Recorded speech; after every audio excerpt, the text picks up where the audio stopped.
আসসালামু আলাইকুম। সুপ্রিয় সপ্তম শ্রেণীর শিক্ষার্থীরা, আজকে আমরা দেখব তোমাদের সাম্য, সুফিয়া কামাল। তোমরা যারা চ্যানেলটি এখনো সাবস্ক্রাইব করো নাই, চ্যানেলটি সাবস্ক্রাইব করে রাখতে পারো। পরবর্তী ভিডিও সবার আগে পেতে চ্যানেলটি সাবস্ক্রাইব করে পাশে থাকবে। চলো আমরা দেখে নেই সাম্য, সুফিয়া কামাল। শতকের সাথে শতেক হস্ত মিলে একত্রিত, সব দেশে সব কালে কালে সবে হয়েছে সমুন্নত। বিপুলা পৃথিবী, প্রসারিত পথ, যাত্রীরা সেই পথে চলে কর্মের আহ্বানে। কোনো অনন্তকাল হতে মানব জীবন শ্রেষ্ঠ কঠোর কর্মে সে মহীয়ান। সংগ্রামে আর সাহসে প্রজ্ঞা আলোকে দীপ্তিবান।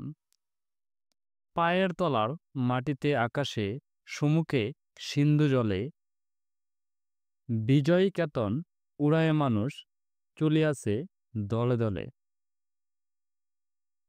আমরা এখন দেখব তোমাদের যে বহু নির্বাচনী প্রশ্ন এবং সৃজনশীল প্রশ্নের সমাধান। এখানে কিছু শব্দার্থ দেওয়া আছে, এগুলো তোমরা দেখবে ভালো করে। শতেক, একশত। সমুন্নত হচ্ছে অতিশয় উঁচু, বিপুল হচ্ছে বিশাল, প্রসারিত হচ্ছে বিস্তার লাভ করেছে এমন, অন্তত হচ্ছে যার অন্ত বা শেষ নেই, মহীয়ান হচ্ছে সুমহান, সংগ্রাম হচ্ছে লড়াই, প্রজ্ঞা হচ্ছে গভীর জ্ঞান, দীপ্তিমান হচ্ছে উজ্জ্বল, সিন্ধু হচ্ছে সমুদ্র বা সাগরকে বলা হয়, কেতন হচ্ছে পতাকা। পাঠের উদ্দেশ্য: ধর্ম, বর্ণ, গোত্র, শ্রেণী নির্বিশেষে সকল মানুষের প্রতি সম্প্রতি ও সমমর্মিতার বোধ সৃষ্টি করা। পাঠ পরিচিতি এবং কবি পরিচিতি এটি মুখস্থর মতো করে ফেলবে। পাঠ পরিচিতি হচ্ছে কবির পাঠ পরিচিতি হচ্ছে সাম্য কবিতার নওয়াল কিশোরের দরবারে কাব্যগ্রন্থের মিলিত সেবা ও সাম্য প্রীতিতে কবিতার অন্তর্গত সমাজের কল্যাণে বড় কাজ করতে হলে সকলের সম্মিলিত অংশগ্রহণ প্রয়োজন, অন্যথায় সে প্রচেষ্টা ব্যর্থতায় পর্যবসিত হবে। সকলের মিলিত প্রচেষ্টার মধ্য দিয়ে পৃথিবীর বহু দেশ আজ উন্নত হয়েছে। পৃথিবী অনেক মহৎ কাজে সফলতা পেয়েছে সমাজে সকলের ঐক্যবদ্ধ প্রয়াসের মধ্য দিয়ে। অনন্তকাল ধরে মানুষের নিষ্ঠা, শ্রম আর সংগ্রামের মধ্য দিয়ে নিজের শ্রেষ্ঠত্ব প্রমাণ করেছে। তাই সামগ্রিক উন্নয়নের জন্য ধর্ম, বর্ণ, গোত্র ও শ্রেণীভেদে সমাজের সকলের মাঝে পারস্পরিক সৌহার্দ্য ও সম্প্রীতির বন্ধন তৈরি করতে হবে। কবি পরিচিতিটি হচ্ছে তোমরা মুখস্থ করবে, যেমন জন্ম তারিখ হচ্ছে 1911 সালে বরিশাল জেলার শায়েস্তাবাদ গ্রামে মামার বাড়িতে জন্মগ্রহণ করেন। সাহিত্য সাধনা হচ্ছে ছোটবেলা থেকেই তিনি কবিতা চর্চা শুরু করেন। তার কবিতা সহজ, সুললিত ও ছন্দ বঞ্চনাময়। উল্লেখ্য ও রচনা হচ্ছে কাব্যগ্রন্থ সাজের মায়া, মায়া কাজল, কেয়ার কাটা। পুরস্কার ও সম্মাননা পেয়েছেন: বাংলা একাডেমি পুরস্কার, মোহাম্মদ নাসিরউদ্দিন স্বর্ণপদক, 21শে পদক,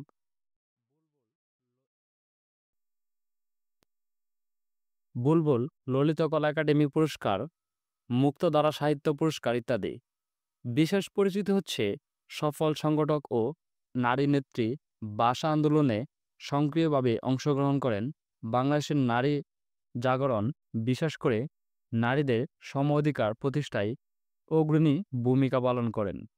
মৃত্যু হচ্ছে 1999 সালে ঢাকায় মৃত্যুবরণ করেন। আমরা তোমাদের কবি পরিচিতি এবং পাঠ পরিচিতি জেনে নিলাম। তারপর দেখব আমরা তোমাদের নমুনা প্রশ্ন সমাধান। এখানে বহু নির্বাচনী প্রশ্ন আছে তোমাদের 4টি এবং সৃজনশীল, আমরা এগুলো সমাধান করব। প্রথমে দেখে নিই আমরা বহু নির্বাচনী প্রশ্নের সমাধান। 1. কর্মের আহ্বানে মানুষ কতদিন হতে চলছে? সহস্রাব্দকাল, অনন্তকাল, শতাব্দীকাল, ঐতিহাসিক কাল। একের উত্তরটি হবে খ, অনন্তকাল। তারপর হচ্ছে 2, কালে কালে মানুষ কিভাবে সমুন্নত হয়েছে? ক, সম্মিলিত প্রয়াসে, একক প্রয়াসে, সভ্যতার বিকাশে, অর্থনৈতিক বিকাশে। ২ এর উত্তরটি হবে ক সম্মিলিত প্রয়াসে। তারপর ৩ ও ৪ নং প্রশ্নের জন্য আমরা এই উদ্দীপকটি দেখে নেই। একতাই বল, চেষ্টায় সুসিদ্ধ করে জীবনের আশা। এখন আমরা দেখে নেই ৩ উদ্বৃত্তির প্রথম অংশের সাথে সাম্য কবিতার কোন চরণের মিল আছে? ১ বিপুলা পৃথিবীর প্রসারিত পথ, যাত্রীরা সেই পথে ২ শতকের সাথে শতকহস্র মিলিয়ে একত্রিত। ৩ বিজয় কেতন উড়িয়ে মানুষ চলিয়াছে দলে দলে। ৩ এর উত্তরটি হবে গ ২ এবং ৩। তারপর হচ্ছে ৪ উদ্বৃত্তাংশের সাথে সাম্য কবিতার কোন ভাবের মিল আছে?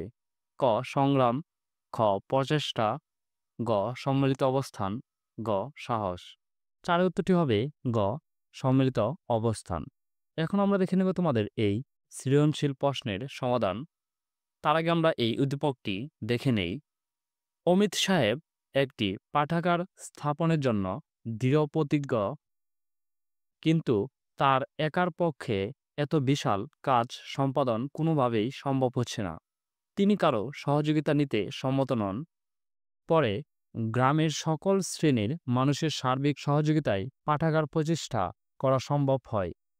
এখন সবাই পাঠাগার থেকে বই সংগ্রহ করে প্রয়োজনীয় জ্ঞান আহরণ করতে পারছে।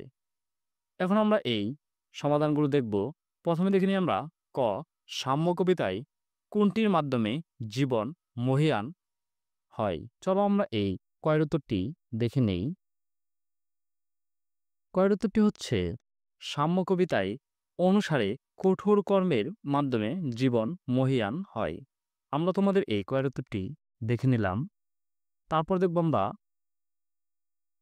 খ সংগ্রামে আর সাহসে প্রজ্ঞা দ্বারা কি বোঝানো হয়েছে? আমরা তোমাদের এই ক্ষয়ের উত্তরটি দেখে নিব। ক্ষয়ের উত্তরটি হচ্ছে আলোচ্য পংক্তিটি দ্বারা বোঝানো হয়েছে যে সাহস সঞ্চয় করে সংগ্রাম জীবনযাপন করতে পারলেই প্রজ্ঞা অর্জন করা যায়। মানব জীবন যেন একটি যুদ্ধক্ষেত্র, নানা ধরনের প্রতিকূলতার বিরুদ্ধে লড়াই সংগ্রাম করে মানুষকে সংসারে টিকে থাকতে হয়। আর এই লড়াইয়ের জন্য মনে থাকা চাই অসীম সাহস। শত প্রতিকূলতাকে জয় করে সামনে এগিয়ে যাওয়ার মাধ্যমকেই অর্জিত হয় প্রজ্ঞা। আলোচ্য পংক্তিটির মাধ্যমেই এই বিষয়টিকেই বোঝানো হয়েছে। আমরা তোমাদের এই ক্ষয়টিও দেখে নিলাম। তারপর দেখব আমরা গ অমিত সাহেবের চরিত্রে সাম্য কবিতার বৈসাদৃশ্য দিকটি ব্যাখ্যা করা। চলো আমরা এই গয়রতটি দেখে নেই। গয়রতটি হচ্ছে উদ্দীপকে বর্ণিত অমিত সাহেব একতার শক্তিতে বিশ্বাসী নন, যা সাম্য কবিতার আহ্বানের সাথে বৈসাদৃশ্যপূর্ণ। সুফিয়া কামাল রচিত সাম্য কবিতায় মানুষের অন্তর্নিহিত শক্তির কথা বলা হয়েছে। মানুষের এই শক্তিকে একত্রিত করতে পারলে সৃষ্টি হয় অফুরন্ত সম্ভাবনা। এই শক্তির জুড়ে মানুষ পৃথিবীতে তার বিজয়গাথা রচনা করেছে। উদ্দীপকে বর্ণিত অমিত সাহেব পাঠাগার স্থাপনের মহৎ উদ্যোগ গ্রহণ করেন।